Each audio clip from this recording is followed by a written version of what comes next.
Child, here we have another week of a roller coaster of emotions with Miss Chrisean Rock. Y'all ready to talk about it? Cue the music. Oh yes, bitches and hoes. I'm back.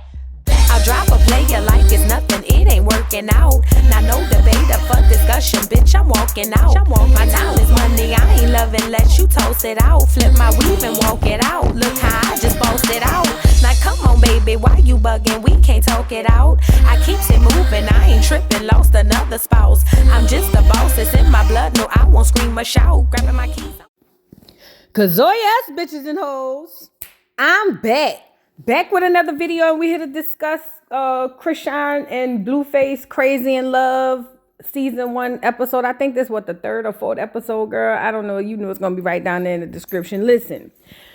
This episode is another one of these emotional roller coasters that Chrisean Rock is facing, and she has been facing, in the public eye, basically. She ain't the only one going through this. She ain't the only one with these emotions. She ain't the only one with these problems. Nobody's here to cast judgment on her or anybody else. We've all been through some level of our own struggle. I'm just here to break down what I see from a psychoanalyst perspective, I guess. I ain't no psychologist. I do have a degree in psychology. However, I notice things and pick up on things, or I try to notice and pick up on things that the average person won't. But anyway, let's get into the episode. So the episode opens up. She says, y'all can have him. I'm single. Now, this is what she tweets out. You know what I mean? He tweeting something back smart to her, talking about, he's single. I can't remember what it was. He tweeted, and then she tweeted. No, he said, what did he say? Something about you was a couple, or we was a couple, but now you single. Some shit like that. Something to that effect, girl. And she tweeting back, you gonna wish you kept this one. Listen, she's gonna talk about this later on in the episode. She is unsure why Blueface is there or what his intentions are. Blueface, and this is her words, not mine. She doesn't know if he realizes that he needs her more than she needs him, right? I feel like what he does is plays off her emotions, and this is another thing abusers will do. They know your weakness, so they use that to their advantage. I said that in the first episode. So like in this situation, he knows that it burns her to the core that he like antagonizes her on Twitter and all of that. He knows it antagonizes her when he goes visit the baby mama, because I saw recently he was spending Christmas with the baby mama, and we all know they sleep together unprotected because she has said that, and he continues to do this, leaving her in the balance and getting her all in her feelings to where she's hurt. You know what I mean? And she's like me. Like, Chrisean gonna bottle up all her shit, but then when she explodes, she explodes. That's a bad thing to do, mind you.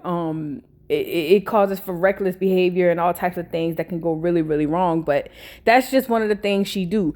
But nevertheless, I just picked up on that. So now she goes down here to get her hair done. She goes to see her stylist. She wants to get some more bundles in, and she gets on the phone. Now, she's talking to her stylist, L. I believe that's who she was talking to on the phone. Yeah, it was L.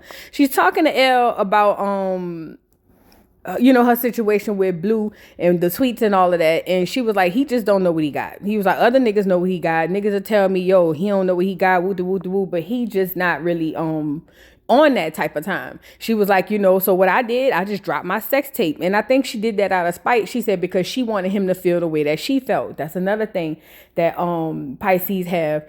We don't want nobody to be hurt. But when we are being unheard and hurt, we will try to hurt you just as hard as you hurt us. We love, and then we will hurt the exact same way. So in her crazy mind, she thought dropping a sex tape was gonna be his get back. But Blueface is the type of dude, he don't give a damn about no sex tape. That's the least, thing on his mind. He could care freaking less about her dropping this sex tape. She's over there, leading with her vagina, talking about he don't know what he got. They pussy don't get wetter than mine, and they broke, blah, blah, blah, blah. Girl, you could have the Niagara Falls between your legs, and Blueface is gonna do just what he does, which is cheat and be a dog. That's just what it is. I don't think there's no way of getting around that. And as women, and I know she's young, she'll get it later on. We can't hold our vagina as the currency because it's just not in that sense, I mean, it's a million bitches out here with vaginas, and you can have the best one, you can have the worst one. If a man want to step out, that's just what he gonna do. And this is what we know, and she'll get to know this as time goes by.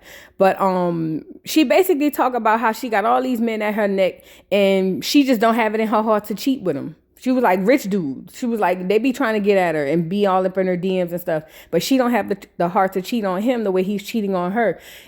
Again, she's so, in my opinion, this is just my opinion. None of these are facts. I ain't no doctor, but this is what I'll say. I feel like Chrisean, that statement right there is very telling, because what this says is she will do anything to hold on to whatever little piece of love that she has. And because this is what we know, her family ain't got no love in it. Everybody around there is for themselves, and everybody around there, from the looks of it, I don't know these people personally, but they are there for their benefit and their own natural gain. She feels like he's the only person that can give her some sort of normalcy and have her feet planted on the ground, and he helps her and all that. So she's trying to do whatever it is to hold on to it. I personally think that Chrisean knows her worth, but she's not ready to step out on that because she's afraid of losing what little that she has, which what she has with Blueface, in my opinion, is little. It's not nothing that, you know what I mean? It's not nothing to really be riding home about. But I mean, to her, it's all she got. So I guess that's what she's doing. But she just basically said that she's single, they friends, they just getting money together. L, I believe is on the phone, is like, listen, you need your own space. Why don't you go to Baltimore, go somewhere and just hang out, by yourself? And then she lets us know that he keeps tabs on her. What he does is keeps tabs on her, make sure she comes in at 3 a.m. every night. That's her curfew. She can't be out that late. He's got her location. Everywhere she go, he knows. And when he don't know, he's freaking out about it. Another horrible sign of abuse. Listen, there's nobody who needs to keep those type of tabs on a person, period. That is not cute. It is not a person who loves you. A lot of people may take that as that if they've, been deprived sometimes of love. And again, we've all been guilty of taking things just because we've been deprived of certain things, but that was just not cute. And the fact that he has that type of leash on her and knows see, I don't have an iPhone, so I don't know how that stuff with being able to check people locations and all of that stuff. I don't have one. I have an Android and I'm an Android girl, but I don't understand why that's necessary when he's the one that's out cheating. He's the one that's out wilding out. As she said, she ain't even got the heart to cheat on him, and he knows that. But what he does is he knows that she needs somebody to feel like they love her. So what he does, act as if this is the way I'm gonna show you that I love you. It's just a horrible thing. I really wish that this girl, and she will in due time, get it together and come to and realize, this ain't it. She make a statement that was very profound. She said, people think I'm dumb, but I'm really not. What I got from that is I feel like Chrisean knows that, okay, cool. I'm wagging the Blueface, thing. I'm gonna do that because at the end of the day, they are an item. And when I say an item, I mean in like Hollywood and like, in the world, like people really fuck with Chrisean and Blueface. Like the following for them is insane. Maybe she's gonna ride this train until, it's time to get off. That's what I could see. But anyways, moving on. So Elle comes in and surprises her with a doggone bouquet of flowers. He actually, while he was on the phone with her, I guess he decided to just, pop up on it. He was already on the way to come see her. This is what I will say about Elle. Elle gives me one of those yes men. Elle gives me whatever you say, I'm just going to go along with it because you making the bread. I need the job. I'm riding the train. That's what I get from Elle. I'm sorry. I don't think that he gives her any good advice. Even when they were on the phone, he was basically like, yeah, girl, yeah, yep, you right. He did tell her to get her own space and, have time by herself. But other than that, I just don't feel like he gives good advice. I feel like he gives her bad advice, and whatever she said, he just gonna ride the train because that's just the wave he need to be on at the moment. So I don't know. I'm assuming Milan just happened to be in LA and at the store, but she ends up coming up and talking to Chrisean. Chrisean likes her. She thinks she's super, super funny. She comes and give her a hug and was like, girl, I'm rooting for you. What's her name? Chrisean introduces Milan to her stylist. And, they chop it up a little bit. And then she basically, because I guess they were kind of going back and forth. The stylist was like, yeah, I'm the one styling her. But sometimes she go on stage the way that she wants to go. If she ain't got no clothes on, she'll just go that way. And Milan says that's what makes you you. That's what makes you authentic. That's what makes people rock with you. So that's, keep doing you. Obviously, you're going to have to be styled at some point. But keep doing you because that's part of your authenticity that makes people rock with you. It's the same thing with Cardi B when y'all really think about it. When Cardi first came out, because I know I loved me some Cardi before she even made Bodak Yellow. But what I loved about Cardi is Cardi was her unapologetically. If she was up there with the crooked teeth and hair all over her head, ratchet, she didn't give a damn. I love that because you don't have to put on or paint a picture, a pretty picture all the time for everybody to see. Everybody's not confident or don't have the confidence to do that. Chrisean is one of those people, just like as Cardi. But I love Milan coming up here because she was the only voice of reason in this whole doggone episode. Milan basically told her, she was like, listen, you are a beautiful girl. She said, you are the type of person that, I look at you and I say to myself, this girl needs a hug. And she said, I'm going to give you a hug. And she did. And she said, I love you and I care about you. And I feel like you need to hear that because I don't feel like you hear it enough. And she said she got a lot of fight in her and she understands why. And she just wants her to know that she's going to be there for her and speak positively and speak life into her. This makes Chrisean cry. Chrisean is a crybaby, as am I. But this makes her cry because she was just like, oh my God, I wasn't expecting that. Because listen, everybody around Chrisean is eating and leeching off of her. They're going to do whatever it is so that they can get their benefit from it. It's the same thing with doggone any other celebrity. They get them handlers or they either get yes men. The handlers are the people who are basically pushing the pen and making all the telling them what to do. But your yes men are the ones who are, in my opinion, can be worse sometimes because the yes men are gonna be riding with you saying, yeah, let's do this, let's do that, even when it's to your own detriment. I feel like Chrisean got a lot of yes men. Elle, the stylist, is one of them. And I love that Milan stopped by just to give her a hug and speak positivity into her. Told her she was going to give her personal number. You can call me. I really want to be there for you. Be a light and a positive thing for you. Shout out to Lala Milan. I've been following her on social media since the beginning on her Facebook page. Listen, I did not realize she was this dope. And that just made me look at Milan a whole nother way in a positive light, obviously. Because of all the people that we done seen this girl encounter in these last few episodes, not one person spoke to her and told her what's up. This was the kicker. When she turned around and said, and where's your tooth? I like the personality without it, but you need to put your tooth in. You're pretty with your tooth. That's what I'm talking about. Having somebody who's going to tell you the unapologetic truth and do it from a place of love, not from a place of judgment. Shout out to Milan, Lala Milan. You dope, girl. You got another fan again. And I ain't even watched your videos in a while. But anyway, let's move on. So now we move to the next scene. They go get pedicures, Chrisean and Blue. They go get pedicures. They sit down and he starts to bring up the family. Because think about it. He's here for the TV. Blue is there for his ratings, his money, his 5 minutes of fame or however long it's going to be. He's here for it, right? So he was like, well, what you think about your family? Your family seem nice, blah, blah, blah, blah. They making small talk. And she was just like, it is what it is. And she said her family is a hot ghetto ass mess. And that we know. But then he asked what's their relationship status. And she was just like, shit, we friends, I guess, But she's saying that, but that's really not what she mean. She was like, I guess we just family. And he was like, so do you think it was good for you to drop a sex tape, on Twitter? It's going viral. And she was like, I don't care. I don't care if it's going viral. Let everybody see. I just felt like that was your get back, for lack of better terms. So now what he does, mental manipulation. Okay, well, cool. Since you don't care, now I'm gonna find a way to hurt you the other way around. So then he flips it and was like, I got mad bitches in my DMs. Everybody want me now since that sex tape. You done put all the goods out there. And she was like, well, shit, mad niggas want me too. So it is what it is. And you know what's crazy? I bet it's true on both sides. But why did he have to say that in this moment? Because he realized the angle of you put the sex tape out isn't bothering her. It's going viral. That's not bothering her. But what he do? Go round the back way and be like, well, okay, cool. That's why I got mad bitches in my DM.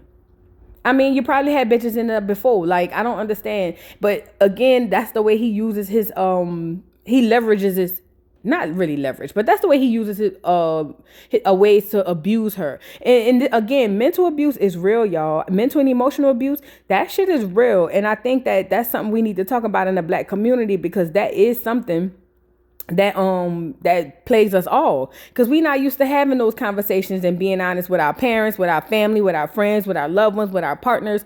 None of that. We have to be able to have these conversations. But anyway, not to be long-winded, they get up and leave. I guess they going to the club or something. I don't know. But It went from I love you, you love me, and blah blah blah blah blah. You know, even after she knows what she knows about him and his intentions with her.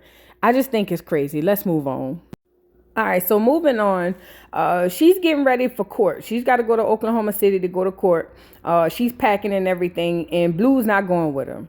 I think that's really messed up that he wouldn't go with her, but we're going to find out here later that he had a bigger plan or another plan. But anyway, he's not going to court with her. He basically telling her she going to have to sit this one or go do this by herself. She was like, but I'm so used to you going with me. I really wish you could come. He was like, listen, you didn't do nothing in my honor. You didn't do nothing for me. You didn't steal that car from me. You stole that car by yourself. So you're going to have to go face this by yourself.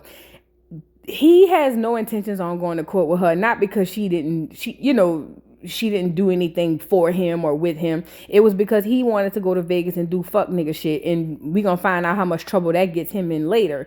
But I don't understand how you could say you love somebody and leave them out to dry like that. I really just don't. And I get it if he had work or something like that, or another engagement that was more important or just as important.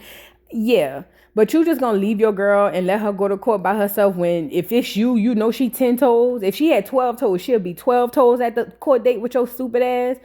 I just don't understand that. And Chrisean is over there saying, please, I wanted you to come. I really wanted you to come. And he's just like, nah, you're going to have to show some remorse and take accountability for your actions, blah, blah, blah, blah, blah.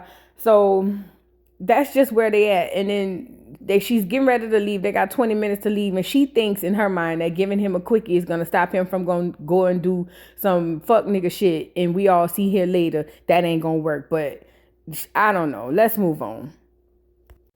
So, all right, her and Elle get into the car to go to court. Elle, if you styled Chrisean, you're down bad. I'm sorry. I ain't mean to insert no BS in here, but I got to say what I got to say. The outfit you had on, Chrisean, you need a new stylist. He too little to be styling you so bad. But moving on, they get in the car. She's calling him soon as she get in the car. I don't want you to think I'm annoying, babe. I just wanted to tell you that I love you. Blah blah blah blah blah.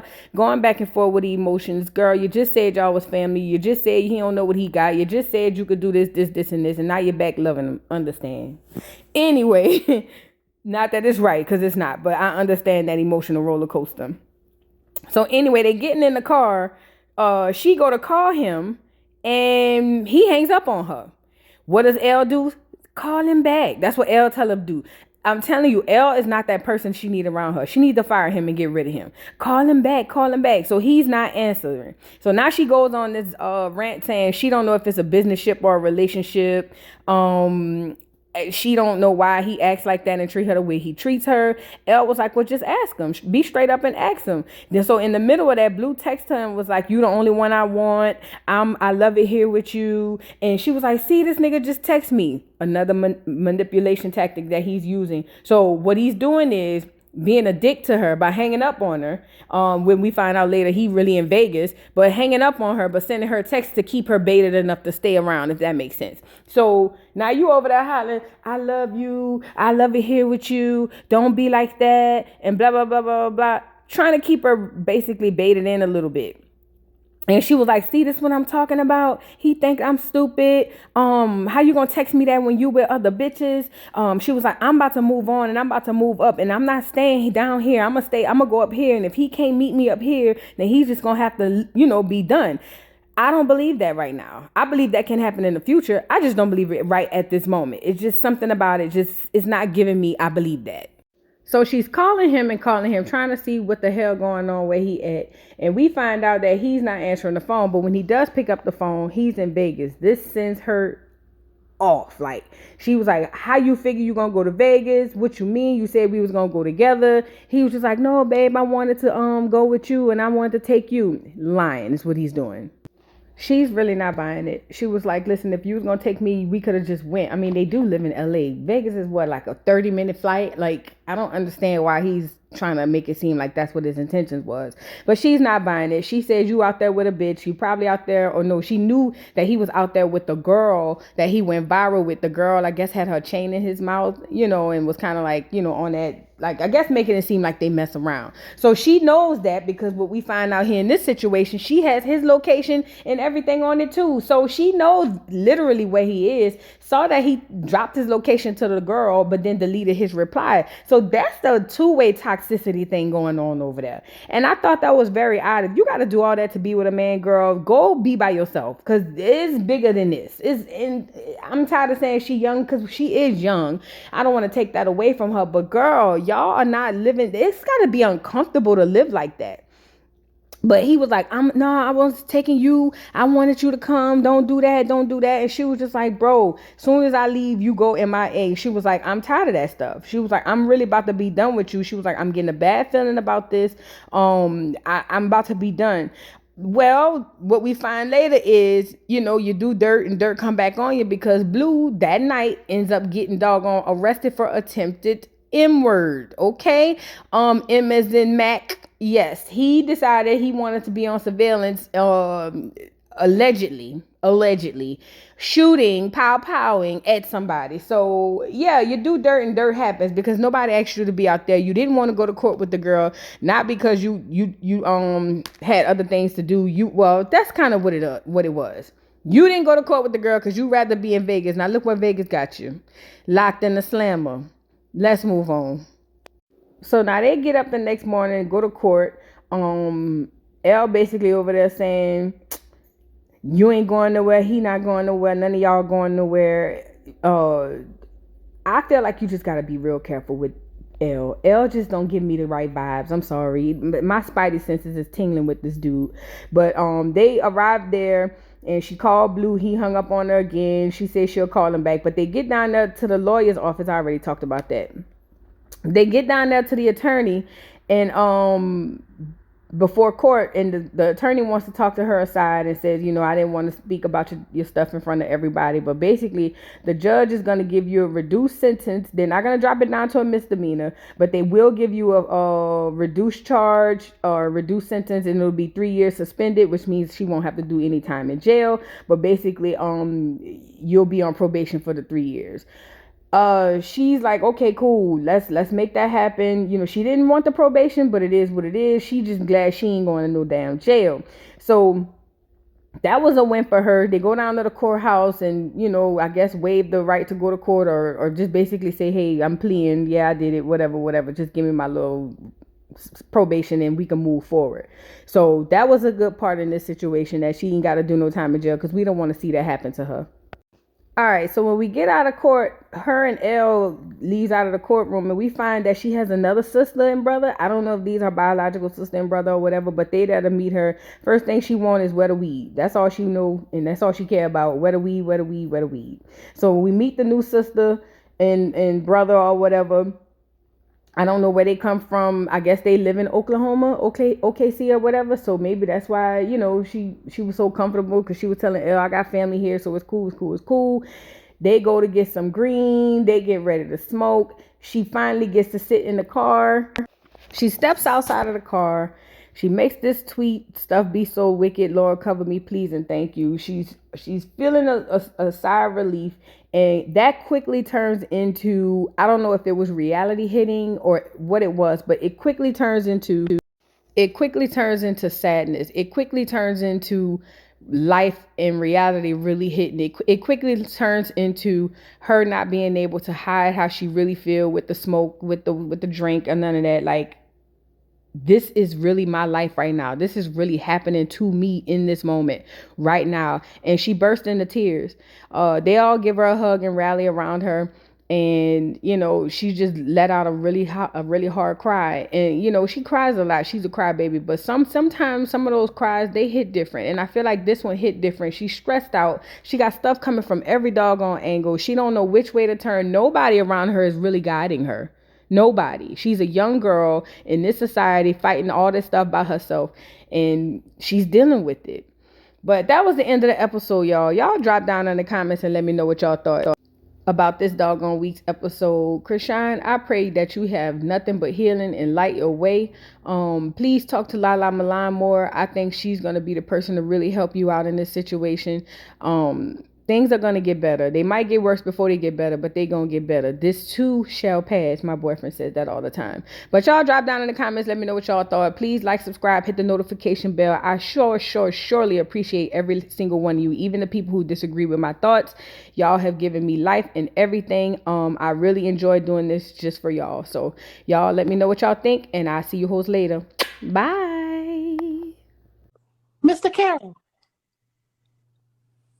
how you give the voodoo dog time to talk? I don't get no fucking time to talk. Who the voodoo doll is? The nigga you just had up here.